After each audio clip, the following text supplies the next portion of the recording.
So ఇది అన్నట్టు చాలామందికి ఆడియన్స్ తెలవాల్సింది ఏంటంటే ఈ యొక్క ప్రోగ్రాంలో జాయిన్ అయినాక స్టూడెంట్ జాబ్ వచ్చేంత వరకు ఎలాంటి డివియేషన్స్ ఉండకూడదు. సో ఇతనికి ఏమైందంటే 4 నెలల కోర్స్ అయిపోయినాక అతను హోమ్ టౌన్కి వెళ్ళిపోయి అక్కడ 6 months ఉండటం వల్ల కంప్లీట్ సబ్జెక్ట్ అంతా మర్చిపోతారు, కాన్ఫిడెన్స్ పోతుంది. సో ఆ తర్వాత మళ్ళీ చిన్నగా రెగ్యులర్గా వచ్చావా?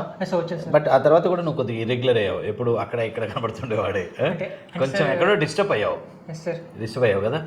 ఎక్కడ అయ్యావు అంటే సార్ నాకు పేరు చాలా మంది చెప్పారు సార్, ఇట్లా 1 lakh కడుతున్నాం అది ఇది అని చెప్పారు సార్. కానీ అది మీరుకుంటా నేను ఆ 6 months తర్వాత ఇంకా నేను రోజు అంటే ఆ 1 lakh కట్టావు ఎందుకు వేస్ట్ అని ఎప్పుడు అన్నారు? అది ఫస్ట్ నా సెకండ్ ఎప్పుడు జరిగింది అది?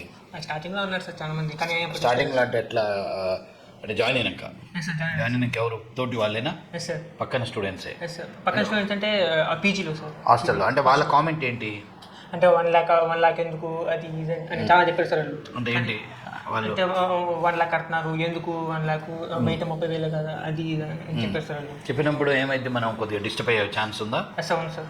కానీ మనము డిస్టర్బ్ అవ్వకుండా మనం రోజు వస్తే మనం జాబ్. సో